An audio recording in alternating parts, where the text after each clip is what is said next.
Other Switchheads, Kanan here once again, and thank you for joining me for my unscripted review of Inukari Chase of Deception, or at least that's how I think it's pronounced.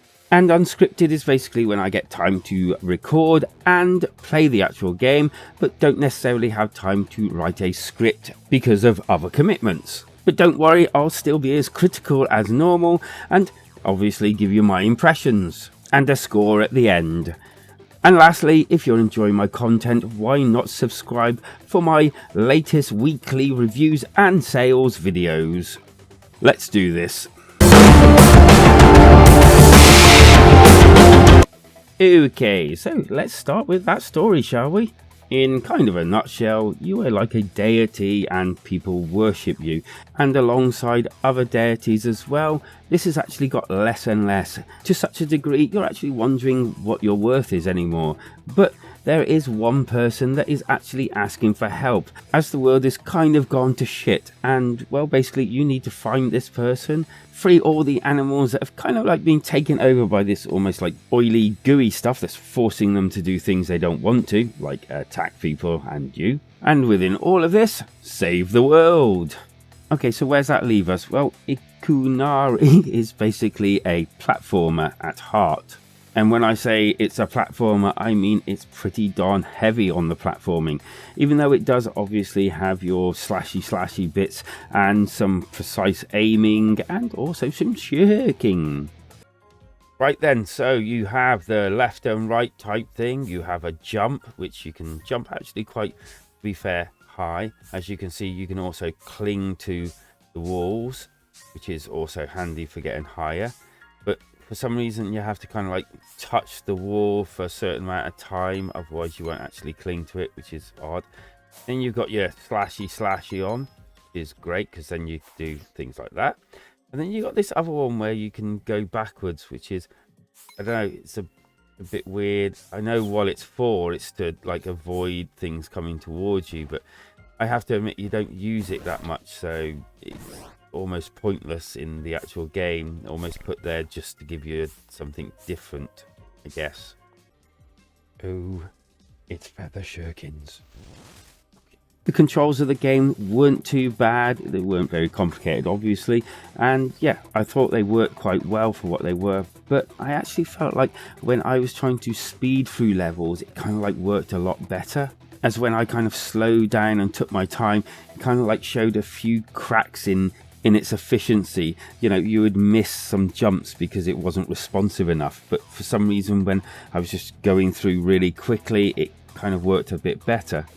Also, when you're jumping on walls, it was slightly irritating that you didn't just auto cling to them. You had to like hold the controller to the left or the right until you've actually clung onto it, and it really sort of like slowed it down a little bit, which was definitely a bit of a shame, because once you've built up this momentum and your head gets into that kind of like speed running almost type feel to it, it suddenly stopped you because you had to then cling onto a wall or something in order to get up something. But I think it would have worked better if you were able to like almost wall run or just jump and stick straight away, so you can go like ping-ponging off one wall to another, or just scaling by jumping all the way up, as in bit by bit. I definitely think this would have helped the pacing of the game, and maybe they can patch it to do that.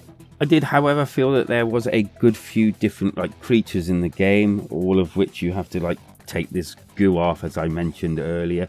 Things like squirrels, spiders that explode for some inexplicable reason, although I do think these are actual robots, not animals.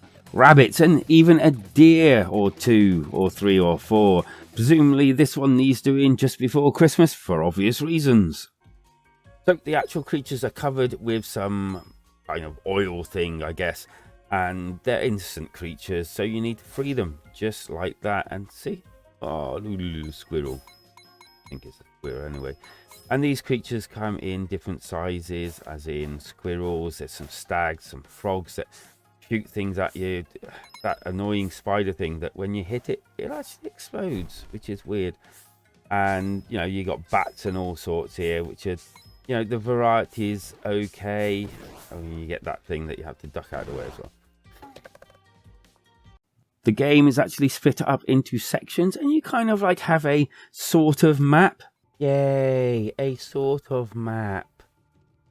And basically you have one for each section as you go on, and you can restart the game from either the beginning, middle, kind of like mid-boss, or the end of it. And I did kind of think this was a good idea, as yeah, the game can be quite difficult at times. Also, you do get checkpoints as you actually progress into the levels. On your journey, there are also coins that you can pick up, and yeah, there's quite a few on each level, and it's kind of like got a score thing at the top indicating how many you've actually got. Some are hidden away and some are in plain sight. Dare you go and find them all? No, not really. Let's talk bosses, shall we? Well, I found the bosses okay. The first boss was, well, piss easy, and this kind of like fluctuates. Some are hard, some are easy. Some took me a long time to complete, and some didn't.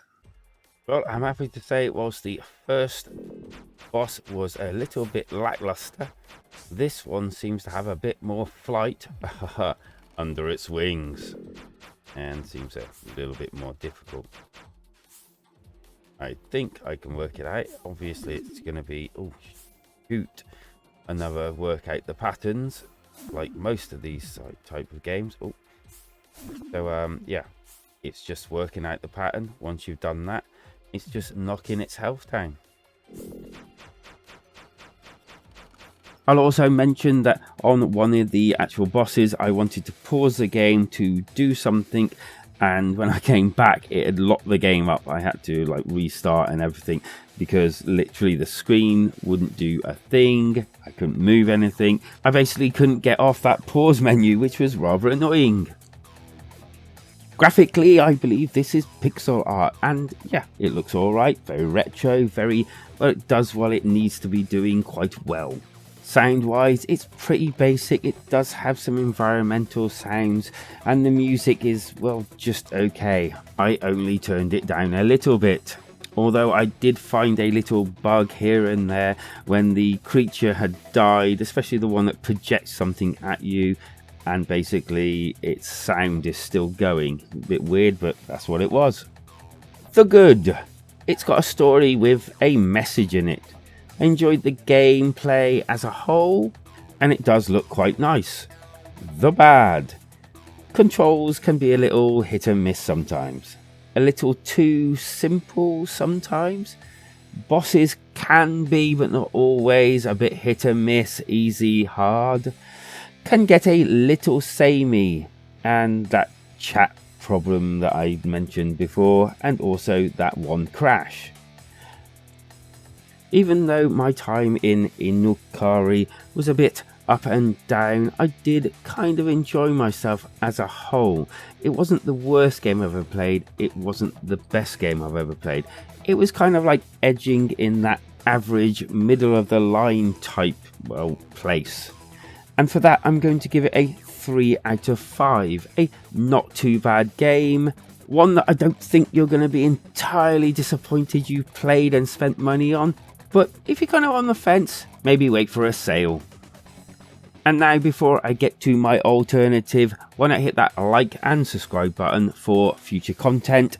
I do weekly reviews and sales, and I'm in the middle of prepping some brand new content for you all. So why not hit that subscribe and join me for all of that.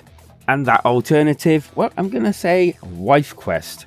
Now, I've just gone off reviewing this game, and yeah, I really did enjoy it. It's got a lot more than meets the eye, and definitely worth checking out after you're done with Inukari. As always, please let me know your thoughts down in the comments, and you can even come and visit and chat to me in our community Discord. The link is down below, because life is better when we switch together.